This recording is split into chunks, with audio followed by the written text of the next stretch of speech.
So hello everyone and welcome back to our YouTube channel. So in previous two lectures we have discussed about the general paper of Maharashtra State examination, its marking scheme as well as the syllabus. And then we started with the module of communication. In that module we have already discussed all the parameters that are essential from your exam point of view. So आज जो हम करने वाले हैं, we will be doing all the PYQs that has been asked. PYQs in the sense जितने भी आपके previous year questions है उन सबको हम आज एनालिसिस करने का कोशिश करेंगे. So let us start. These are certain question that has been frequently asked. Like मैंने लास्ट 8 ईयर्स के क्वेश्चंस को प्रॉपरली मर्ज किया है ये वाले क्लास में. So from all this questions you will be understanding what kind of questions are asked frequently in the examination. और not only I have taken the questions but जितने भी possible उसमें options होते हैं, like you will be getting 4 options for each question. So from that 4 options we will be analyzing each and every option कि वो कौन सा option वहाँ पे suitable है, कौन सा option से और question बन सकता है and so on. So like in from the last 8 years I have taken nearly 32 questions जिसमें concept कहीं repeat नहीं हुए, mostly अलग अलग concept based questions आए हैं. लेकिन जो भी हमने last वाले lecture में discuss किया था with regard to communication उसके regarding ही questions आपको दिखेंगे और उसके बाहर का question generally मिलने नहीं वाला. So let us discuss each and every question. So from अभी जहाँ पे particular एक slide पे आपको 3 और 2 questions मिलेंगे और उसके बाद में कंटिन्यूअस उस क्वेश्चंस का एक्सप्लेनेशन भी होगा. Like suppose for example if I take the first question reads as what, which of the following is not a correct statement in the context of communication. अब देखिए यहाँ पे भी दो तरीके के सवाल होते हैं. Like here in they are asking which is not a correct option. तो जनरली हम लोग क्या करते हैं जब एग्जाम में जाते हैं वहाँ पे, तो हमें पता है कि एक आवर में हमें 50 क्वेश्चन अटेम्प्ट करने हैं. तो समटाइम व्हाट वी डू कि हम जल्दी जल्दी में क्वेश्चन को प्रॉपरली रीड ही नहीं करते. Like we see the options और जो करेक्ट है उसको टिक कर लेते हैं. But most of the time they will ask you what is not correct और incorrect option. So please be focused on reading the question properly, thoroughly. Like which of the following is not a correct statement. So आपको यहाँ पे जो option गलत है वो select करना है. So be careful while reading that out. So we will discuss this question that which of the following is not a correct statement in the context of what? Communication. So the options are reading as what? Non-verbal communication predates verbal communication. Non-verbal messages are what? Culture and context independent. Non-verbal clues may complement as well as what? Contradict verbal messages. Then it is saying non-verbal capacities are innate in us than verbal. So we will see that in next slide. Second question reads at what? The categorization of human communication into intrapersonal, interpersonal, group and mass communication. हम तो इनमें से हर एक इसका हमने proper definition देखा था कि what is intrapersonal, what is interpersonal, what is group communication and mass communication. तो हमें पता है कि इनको अगर मुझे कैटेगराइज करना है, so these options are what? Technical medium involved, nature of message exchange, number of participant involved and effectiveness of communication. Then we have to see herein they are asking you to identify the correct pair from the group. So let us see each and every question properly. So the first question was which of the following is not a correct statement in the context of what? Communication. So देखिए यहाँ कहा गया है कि non verbal communication predates verbal communication. अब non verbal communication और verbal communication के definitions आपको पता होने चाहिए. We have seen that verbal communication क्या था आपका कि वो रिटर्न टाइप भी हो सकता है, वो आपका वर्ड टाइप भी हो सकता है. और नॉन वर्बल कम्युनिकेशन मतलब क्या था कि वहाँ पे जेस्चर्स होंगे, फेशियल एक्सप्रेशन होंगे, बॉडी लैंग्वेज होंगे. अब यहाँ पे आपको प्रीडेट का मीनिंग पता होना चाहिए. प्रीडेट मतलब किसी से पहले. Like here in they are asking non verbal communication predates verbal communication. मतलब यहाँ इस स्टेटमेंट का सिंपल मीनिंग है कि non verbal communication verbal communication के पहले आया होगा. And that is a correct statement because जो भी फेशियल एक्सप्रेशन है, जेस्चर्स है, ये पहले आए फिर अपनी लैंग्वेजेस आई. लाइक हिंदी, इंग्लिश और whatever the medium of language is there, that comes after the non-verbal communication. That is a correct statement. Now here in second option is what? Non-verbal messages are culture and context independent. Now we have already seen that whenever you do the gesture in a particular culture, हर एक culture में particular gesture का meaning क्या होता है, different different होता है. तो culture और कॉन्टेक्स्ट पे वो डिपेंडेंट होता है, ना कि independent. So this option is what? Incorrect. Then third one is non-verbal clues may complement as well as contradict verbal messages. अब complement मतलब उसके साथ भी हो सकता है, contradict मतलब उसको oppose भी कर सकता है. And cues मतलब हमने देखा था. Non-verbal capacities are innate in us more than what? Verbal. तो ये तो सिंपल है कि कम्युनिकेशन लैंग्वेज अगर आती हो नहीं भी आती हो, पर तुम्हें facial expression, gesture, body language, ये सब चीजें आपके पास में होंगी होंगी. सो like this you have to analyze each and every option, and I have done that for nearly 32 questions, so you will be getting that thing now.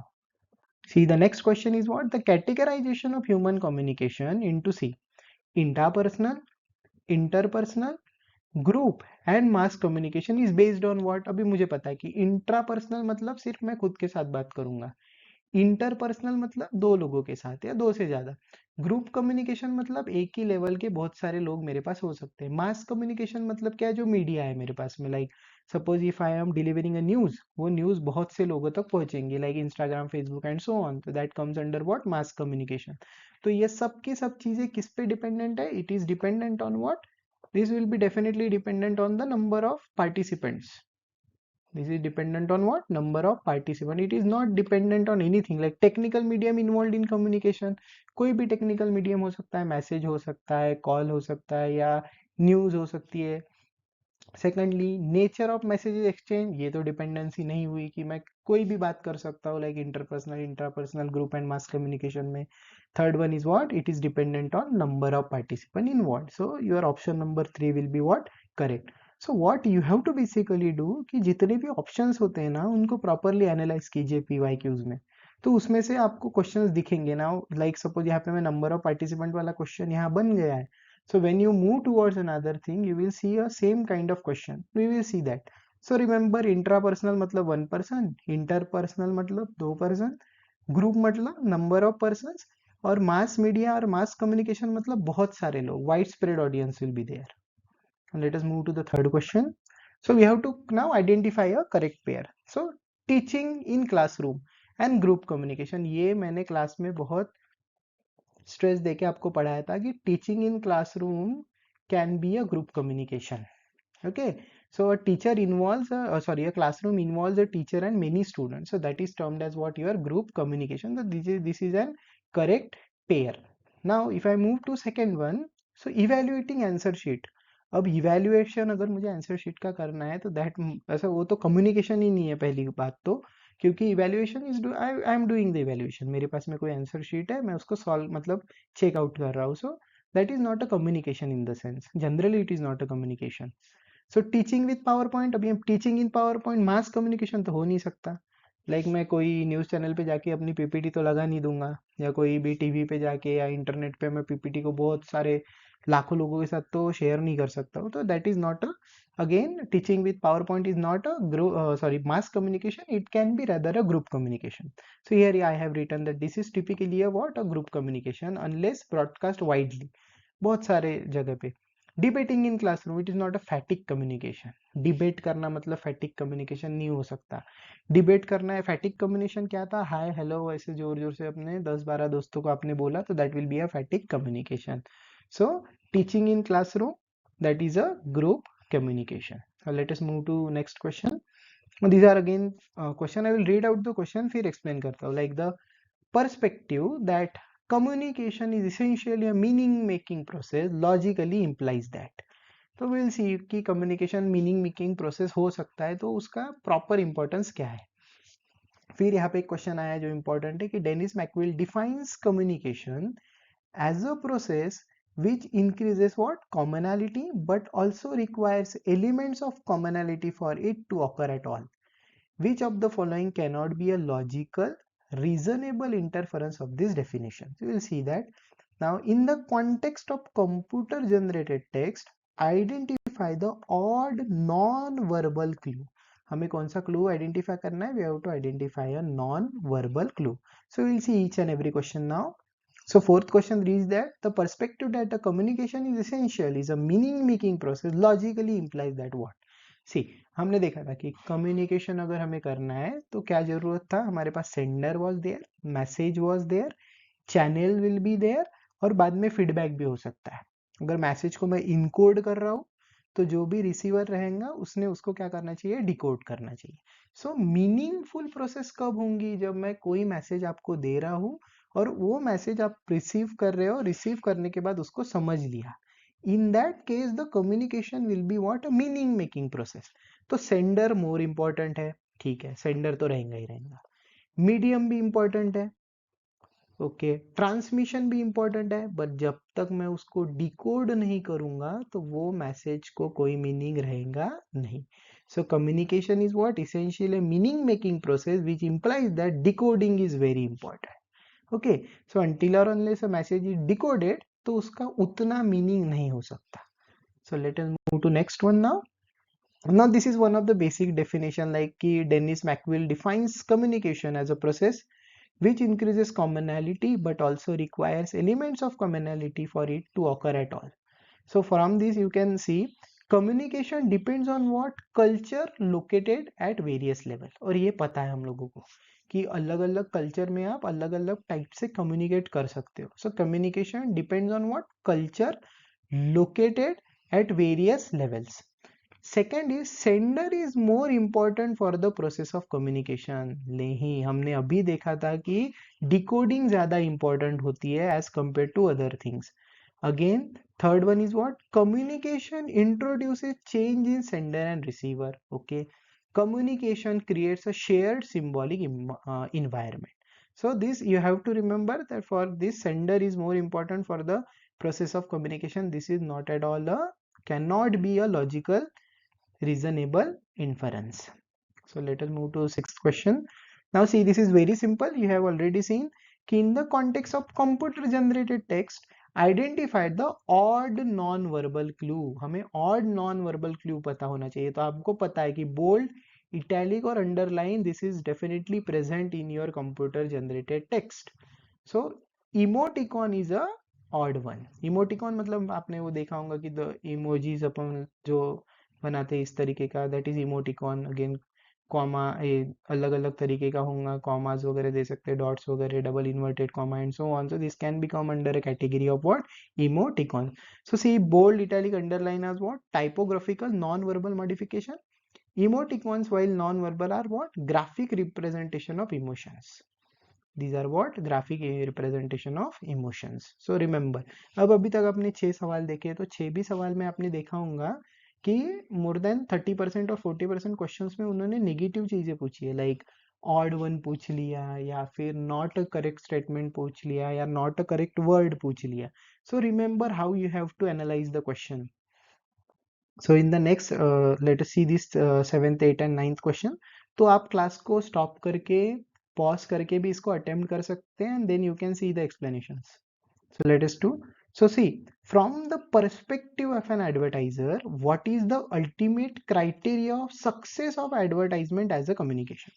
मतलब ये सवाल सिंपली आपको पूछ रहा है कि किसी ने एडवर्टाइजमेंट दे दी, तो वो एडवर्टाइजमेंट उनकी 100% सपोज इफिशिएंट कब हो गई.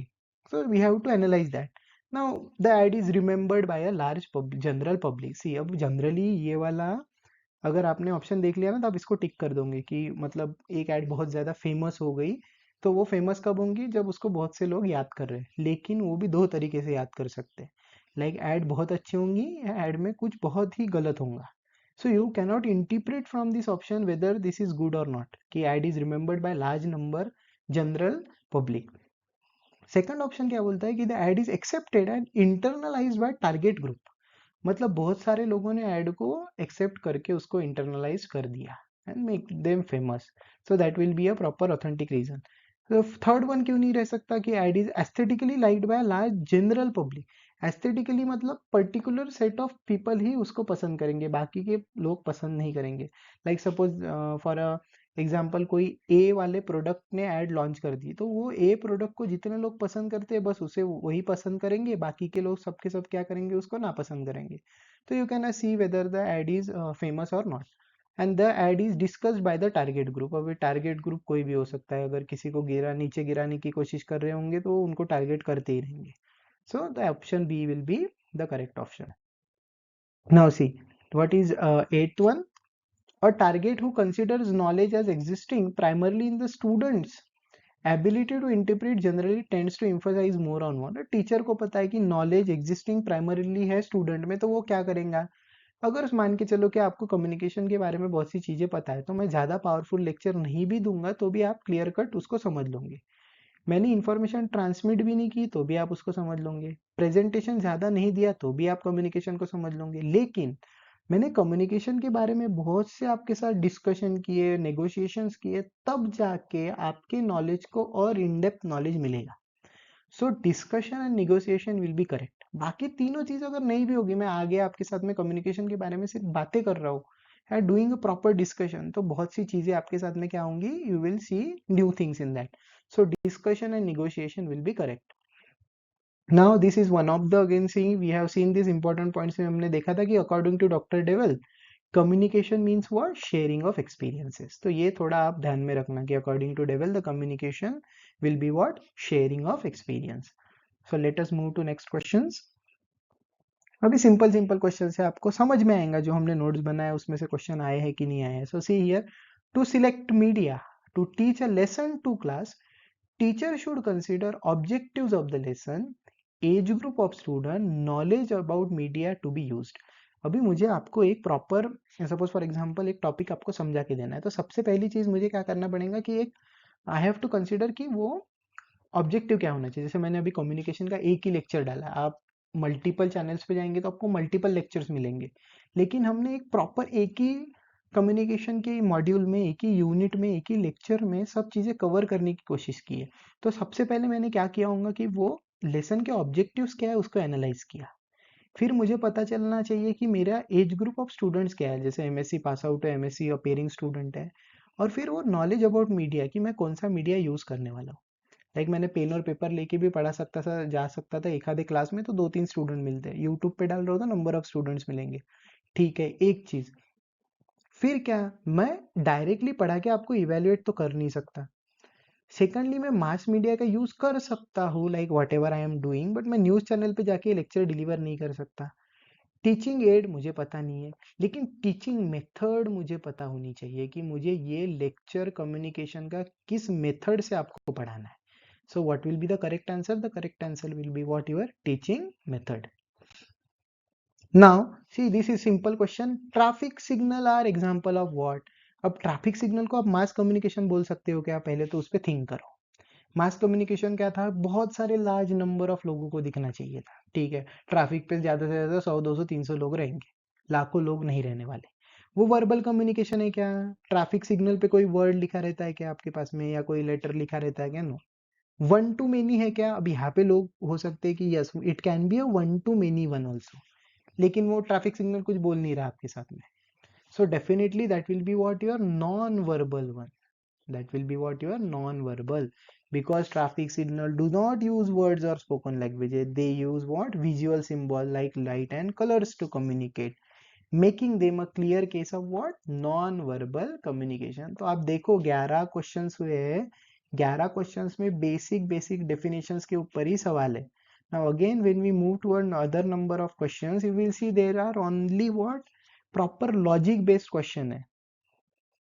So next 12th question is saying what, customers coming to a mall and sharing common interest, words को देखना बराबर, common interest and group based activities are steadily increasing. This is the example of dash group.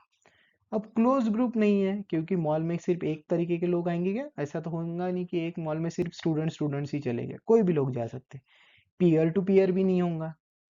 अब hierarchical भी नहीं होगा, ऐसा तो होगा नहीं कि कोई कॉलेज का प्रिंसिपल आया, फिर वाइस प्रिंसिपल आया, फिर एचओडी आया, फिर एंड सो ऑन। तो हायरार्कियल भी नहीं होगा, मॉल में तो कोई भी लोग जा सकते हैं।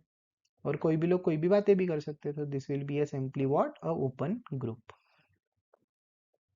Okay, let us move to next one. So 13 is saying what? Sometimes mass media misleads society because receivers are what? इस पे से 3-4 सवाल आपको मिलेंगे कि मास मीडिया में रिसीवर्स किस तरीके के होंगे. ठीक है, अब यहाँ ध्यान से समझना. हेटेरोजीनियस का मीनिंग क्या होता है कि कोई भी लोग, अलग अलग तरीके के लोग. लार्ज नंबर क्या होता है कि बहुत से लोग.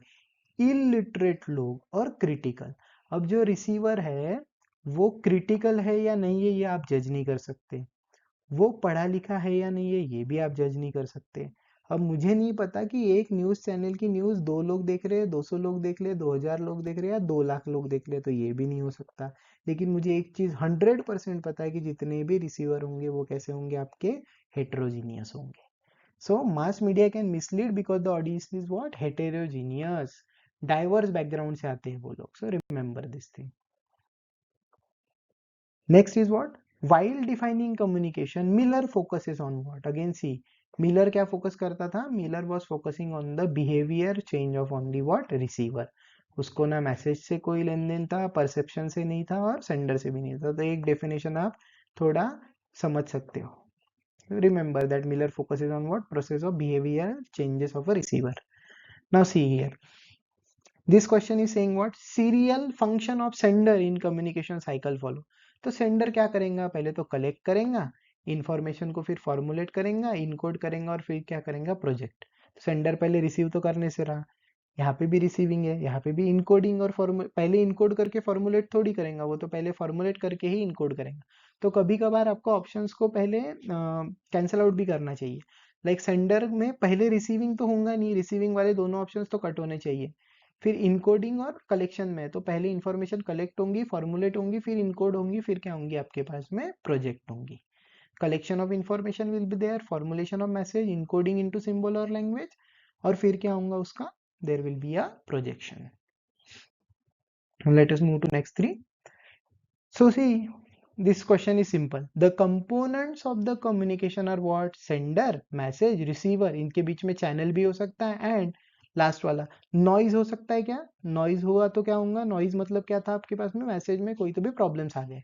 मीडिया भी नहीं हो सकता, बैरियर्स भी नहीं हो सकता, तो क्या होना चाहिए आपके पास में? It should be a feedback.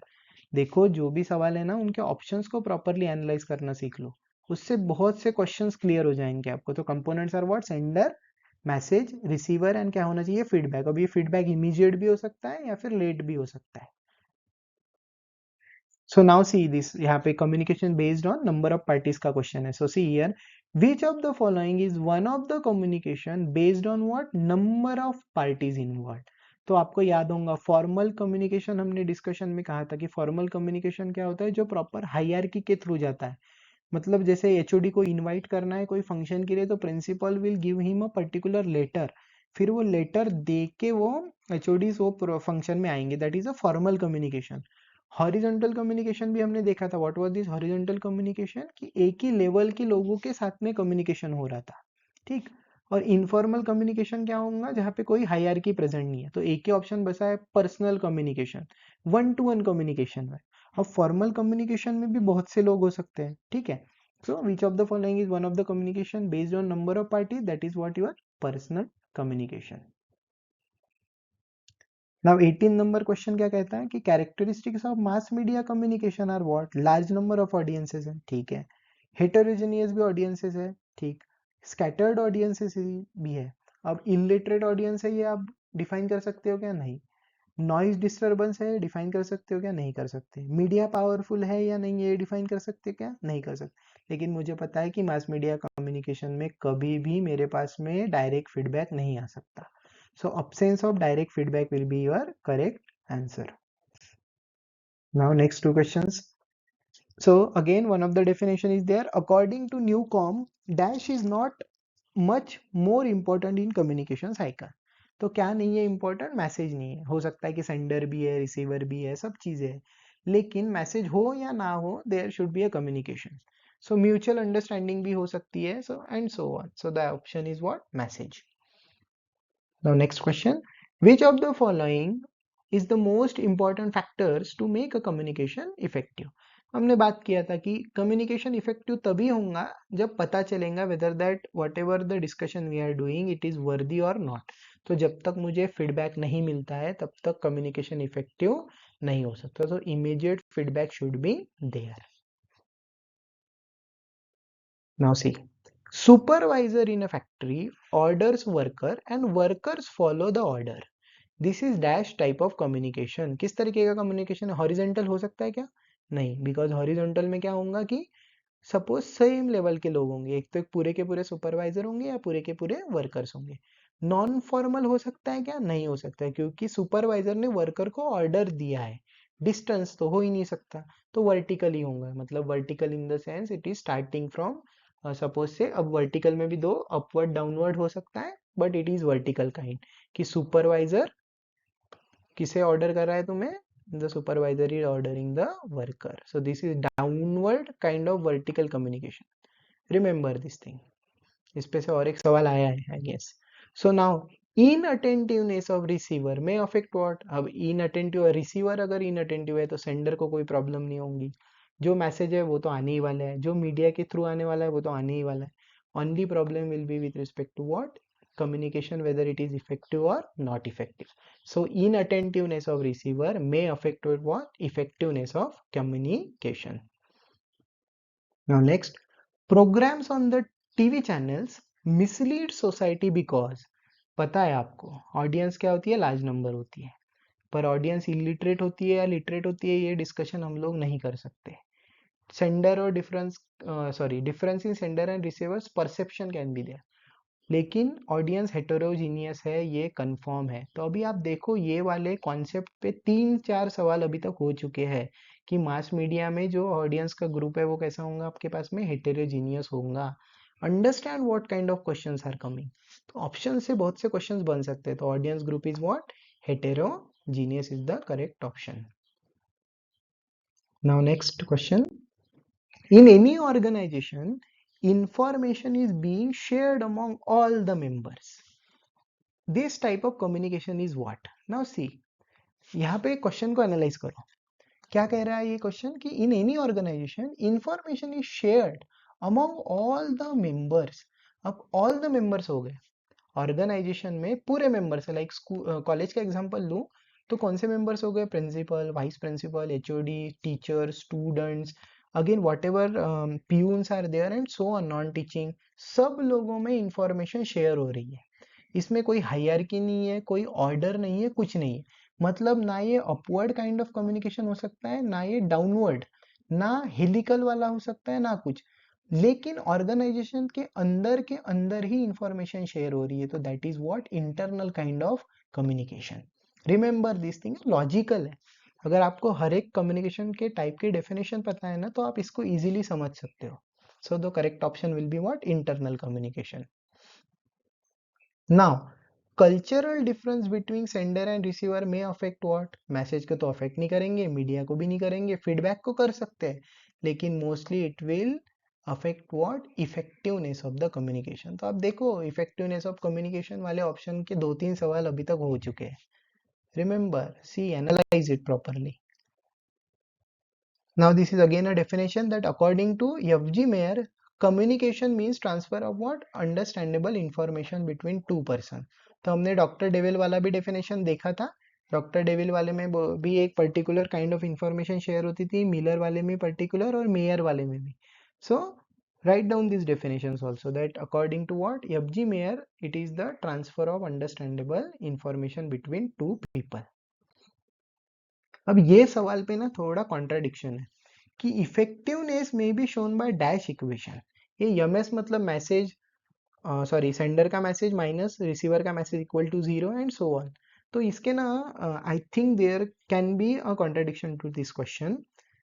Effective communication कब होता है? कि जब सब कुछ चीज हो, लाइक सेंडर हो, रिसीवर हो, कोडिंग हो, इनकोडिंग हो, डिकोडिंग हो और फीडबैक भी हो। अब बेसिकली इक्वेशन या कंपोनेंट्स कौन से डिफाइन कर रहे हैं? Like sender, then suppose say message, channel और रिसीवर। अगर इतना ही पूरा साइकिल है तो M S minus M R should be equal to what? 0। लेकिन अगर फीडबैक भी देते हैं तो दिस कैन बी +1। सो यहाँ थोड़ा डाउट है I have gone through some references, but I am not getting a particular kind of set of answer. Whether it is ms minus mr should be equal to 0 or ms minus mr should be equal to plus 1. So there is a contradiction to this question.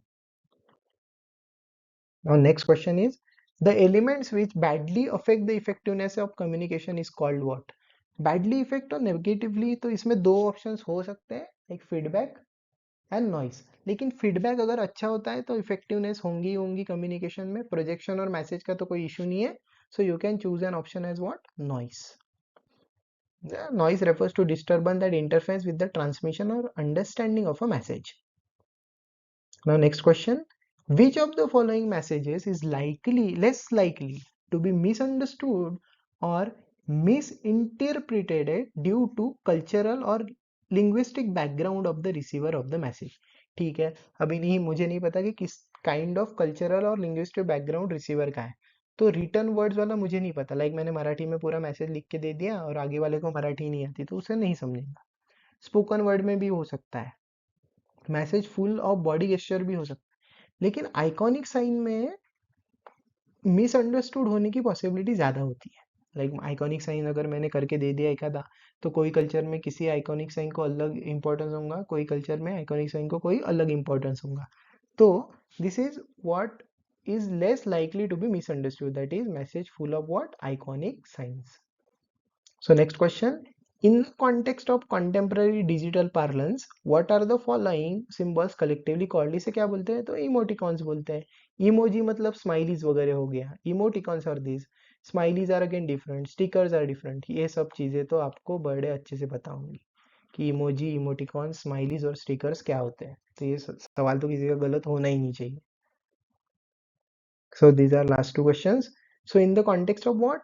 Non-verbal communication, identify. Again देखो इन्होंने incorrect statement ही बोला है.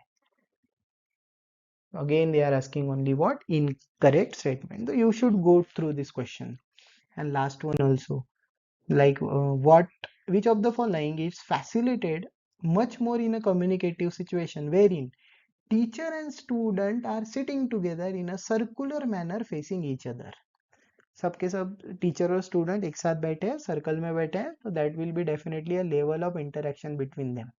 Okay, so in a circular arrangement, all students are facing each other, which greatly promotes interaction and what? Discussion among them. This arrangement makes it easier for students to engage with each other, leading to high level of communication and collaboration. So your option will be what? Level of interaction between students. So these are some previous year questions. अभी आप clearly देखो कि जो भी discussion हमने last वाले module में किया था कम्युनिकेशन के, उसके बेसिस पे ही सवालात मिलेंगे आपको. जस्ट डू वन थिंग, इसको इसमें पैनिक होने की आपको जरूरत नहीं है. जो भी ऑप्शंस है ना उनको प्रॉपरली एनालाइज करो और रीड द क्वेश्चन प्रॉपरली कि वो आपको करेक्ट स्टेटमेंट बोल रहा है, वो आपको इनकरेक्ट स्टेटमेंट पूछ रहा है या क्या पूछ रहा है, तो उसको एनालाइज करो. ज़्यादा कंफ्यूज होने की कोई बात नहीं है. कम्युनिकेशन वाला unit is very scoring. I can easily guarantee you कि ये इतना भी पढ़ लिए ना आपने तो 3 और 4 क्वेश्चन तो इजीली आप बना लोगे. इसमें से इजीली बन जाएंगे 3 या 4 क्वेश्चन. आप कोई भी लास्ट पीवाई क्यूज ले लो या कोई टेस्ट सीरीज भी ले लोगे कहीं के, तो you will get a same kind of question. ज़्यादा डिटेलिंग वाले सवाल आपको नहीं मिलेंगे. जो यूजीसी नेट वाले एग्जाम्स में क्वेश्चंस आते हैं उतने हाईएस्ट लेवल के, पीक लेवल के क्वेश्चंस नहीं मिलेंगे. You will get this kind of questions जहाँ पे आपको सडनली क्वेश्चन को समझ के इंटरप्रेट करना आना चाहिए. और वो आप इजीली कर सकते हो. Like whatever discussions we are done, interpersonal, interpersonal, group, mass communication, mass media बोलो, लाइक ऑर्डर बोलो कि फॉर्मल है, इनफॉर्मल कम्युनिकेशन है, अपवर्ड है, डाउनवर्ड कम्युनिकेशन है, डायगोनल कम्युनिकेशन है. इन सब के आप अगर छोटे से शॉर्ट नोट्स बना के रोज रोज पढ़ते रहोगे तो you will definitely get all this clarifications. So please go through these 2 lectures and these are very useful for you all. और ये कम्युनिकेशन और एक जो आईसीटी का यूनिट रहेगा इनको मल्टीपल टाइम्स रीड आउट कर लो आप. So once you start multiple time reading the same thing, वो आपके दिमाग में फिट हो जाएंगे. जैसे अभी इफेक्टिवनेस ऑफ कम्युनिकेशन पे 3 4 5 सवाल आपको दिख रहे होंगे और ऑप्शन एक ही सवाल, मतलब एक ही ऑप्शंस को रिपीट किया गया है पर थोड़ी लैंग्वेज अलग है. तो बस उसको एनालाइज हमें करना है. तो हर एक यूनिट में ऐसे 3 या 4 सवाल आपको मिलेंगे. And if you get 3 questions from each unit, still you can get 30 questions. And 30 into 2 will be 60. So scoring these marks are not that difficult. Just interpret, start interpreting the question. और आप ना last 3 4 5 year के questions लोगे ना, तो you will definitely gate 2 or 3 question such that वो गलत आए. So from that also just think like 2 या 3 सवाल हो सकते हैं कि आपको गलत आए, या उसमें कुछ प्रिंटिंग मिस्टेक हो, तो उसके मार्क आपको मिलते ही मिलते हैं. जस्ट सी दिस थिंग कि लाइक 25 क्वेश्चंस आपने 100% एक्यूरेसी से भी कर ली है, और 1 2 क्वेश्चंस के आपको एडिशनल मार्क भी मिल गए, तो you are getting 50 60 marks from this paper, and that is the ultimate target. Okay, so once you start doing this thing you will get a confidence. तो ज़्यादा कंफ्यूज होने की बात नहीं है, जो start going through this definitions and this things, और इसको कंटिन्यूसली रीड करो. So this was all from this communication unit. Next unit I will be doing is ICT. वो भी बड़ा सिंपल सा यूनिट है, बेसिक बेसिक सवाल आते हैं उसमें से. So from day after tomorrow will be start with this ICT, फिर बाद में प्रोसीड करेंगे कि कौन सा यूनिट हमें कवर करना है. So again good luck to each and every one of you. Thank you so much.